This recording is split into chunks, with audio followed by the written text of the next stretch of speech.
Hello and welcome to another episode of Keep Calm and Mother On.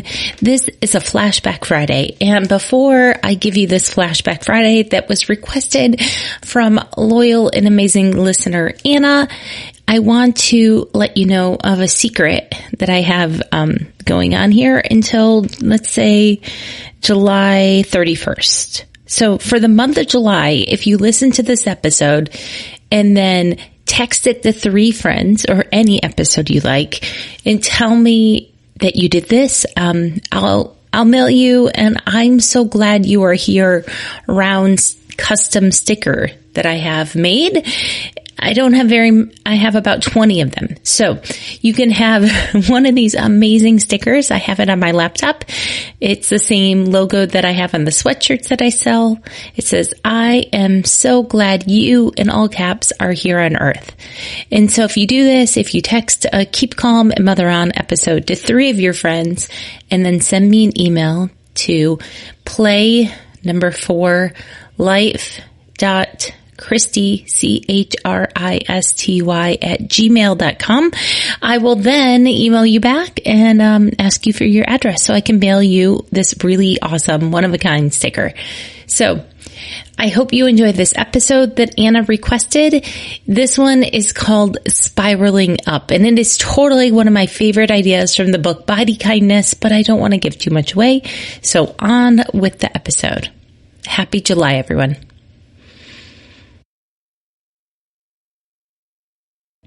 Now, today's podcast is all about the idea of spiraling up.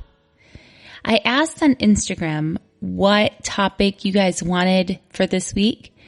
If you don't find me on Instagram, why aren't you there? Anyways, that is where I hang out on social media the most. It is my favorite social media platform. And on Instagram this week, you asked for the idea of spiraling up. I think it's because it's a concept that not many people know about. I learned about this concept in the book Body Kindness by Rebecca Scritchfield.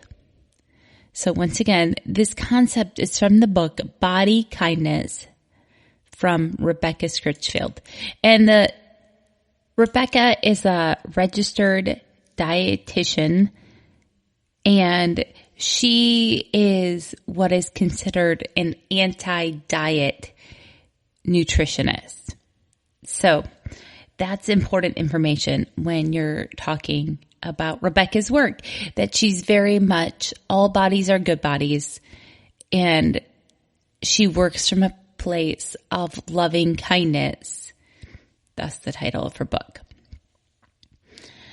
So in her book, there are many, many practices, but this one really has stuck with me since I read it a few years ago. And it's the idea of spiraling up. We've all had those days, those no good, very bad, horrible days that can sometimes turn into no bad, very good, horrible weeks, and no good, very bad, horrible months. And you just Google plane tickets to Australia, right? You keep seeing all the things that keep going wrong. And even though, if you're like me, you're naturally rose-colored glasses half full type of person, sometimes your brain only starts to see what's going wrong and what's bothering you. And when that happens, you can feel it in your body. And this is when body kindness's practice of spiraling up is like the number one tool in my pocket after breathing. So first, I suggest taking a couple deep breaths if you're feeling overwhelmed by life. Breathing in, breathing out really changes so much. Just focus on the fact that you're alive in this moment. Then grab a piece of paper, and I'm going to teach you what it means to spiral up. Instead of spiraling down and noticing all the bad over and over and over again, and noticing the problems.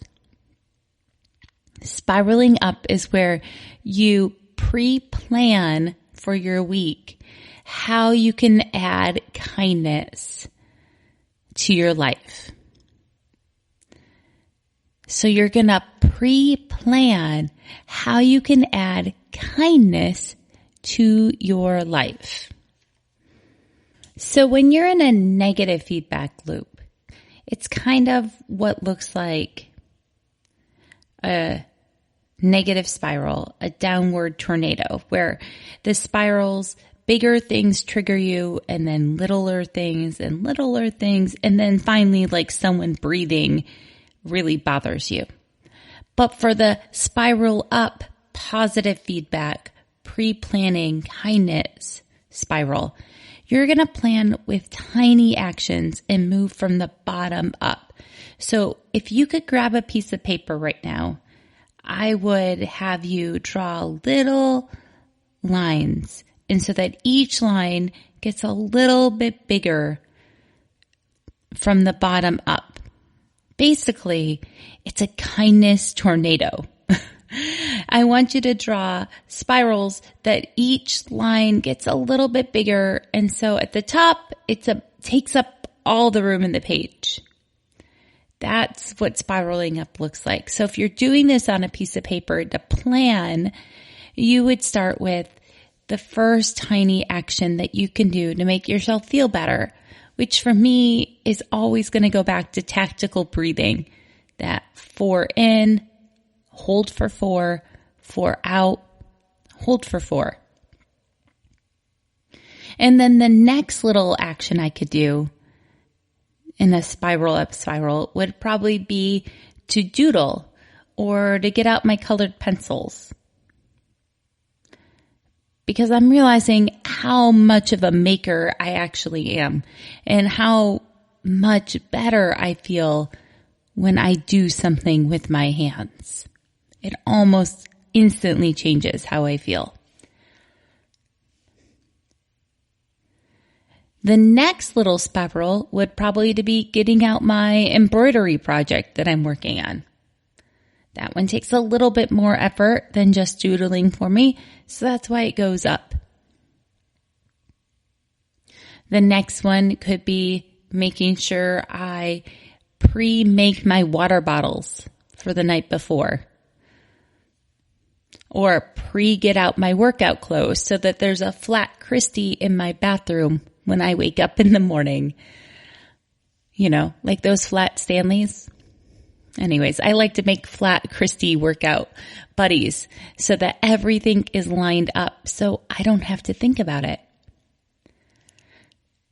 The next little spiral up activity could be making sure that my book that I'm reading is by my coffee pot, or that I've left a book in the car or a Sudoku puzzle book in the car. So when I'm waiting for my kids, there's a positive activity for me to do instead of scrolling and comparing on my phone.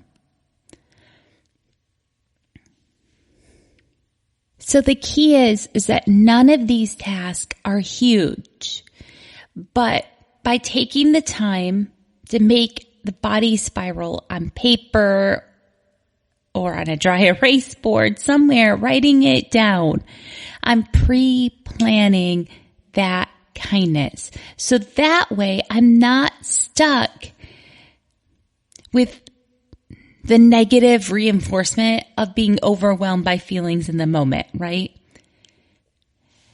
I know that there are going to be moments during my day I'm probably going to be frustrated. I know there are moments during my day I'm going to feel amazing positive emotions. But with the body kindness spiral up concept, the idea is that I'm pre-planning. Just like I wouldn't ever go on a road trip without making sure my oil's been changed or that I have a spare tire in my trunk, I need to make sure that I'm starting my week every week with this bigger idea of pre-planning. I know that things are going to come up, The only thing that's predictable in motherhood is that I'm going to be surprised. I'm going to say that again. The only thing that's predictable in motherhood is that I'm going to be surprised. Motherhood is parenting, living, right? You can't control anyone else. So with the spiral up practice, I can work on controlling myself and pre-plan that a little bit. It's like my spare tire in the trunk. I can know that I'm going to be okay if my tire goes out on a road trip because at least I have one backup. And heck, I even have roadside assistance I can call, right? Maybe one of my spiral up activities is to make sure that I'm communicating with a girlfriend every day or planning a weekly at-home date with my husband. But I'm planning. I am being intentional.